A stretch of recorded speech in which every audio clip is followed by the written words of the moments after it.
Did you yank that? Yeah, you know, these guys are, these tight ends, every year, you know, they're athletic, they can catch, they have an ability to block.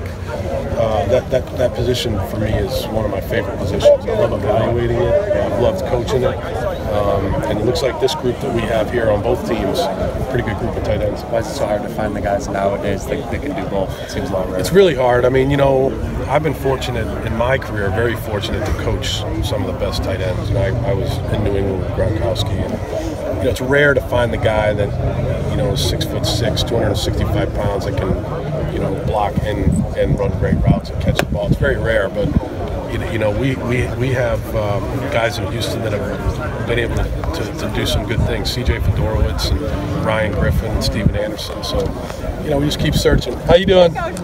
So we just keep searching, you know, and I think that's the big part of what we're trying to do is always you try to improve that position. Before you got to Houston, did you recruit the Penn State tight end on the North squad? I did. Gesicki? Yeah, I did. Yeah, he was from. I mean, we did.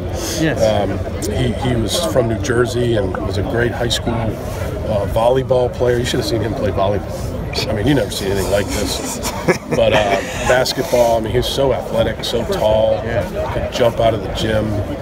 And yeah, he came to Penn State over Ohio State, and that was a big deal for us that year because you know what Penn State had been going through. We had guys like him. That was a good class. We recruited that class. A lot of those guys are here. Marcus Allen, Tayshawn Hamilton, Gesicki.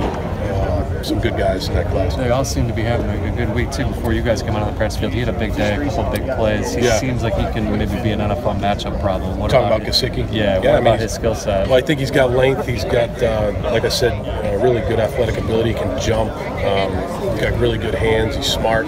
You know, so I think he's definitely got a chance. You know, it's a big jump. It's a big step to the NFL. So he's going to have to really improve in areas. I'm sure he already knows that, but he's definitely got the potential. My last one for you. Thank you for the time. What are you thinking watching the AFC title game last week? I'm sure you're watching it. You've seen that more than a few times, but another crazy one. I mean, you know, it was great. I thought it was a great football game. I thought Jacksonville played really well. I thought that, but you know, it's tough when you leave it up to number 12. You know, it's a tough deal, and he did a great job. I mean, what more can you say? I mean, they've been to 8 Super Bowls. That's what we're all striving for.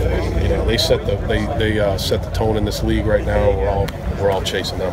Thank you, Coach. Yeah. Coach, what do you just a couple more? What do you imagine coaching against Mike Vrabel would be like? Great coach. We're going to have a tough team. It's going to be a physical team. It's going to be a physical division.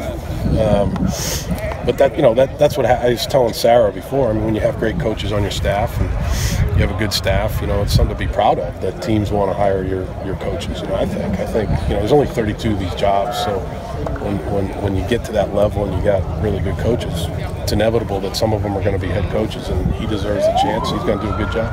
What are your impressions of Team Griffin from UCF so far this week? Yeah, I really, what a kid. You know, I've been impressed with him in the meeting room and on the practice field. He plays hard, and he's got a way of playing, his playing style relative to what his limitations are physically. He's got a way of playing that really is interesting to watch. He's going to be an interesting guy to evaluate.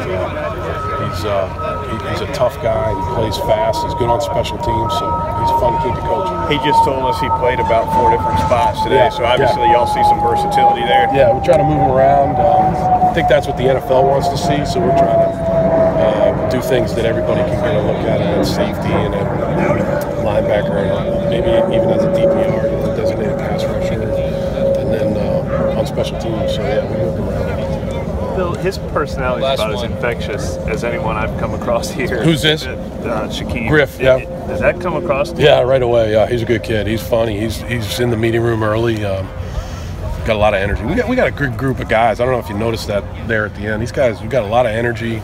Really fun group to work with. They pay attention in the meetings.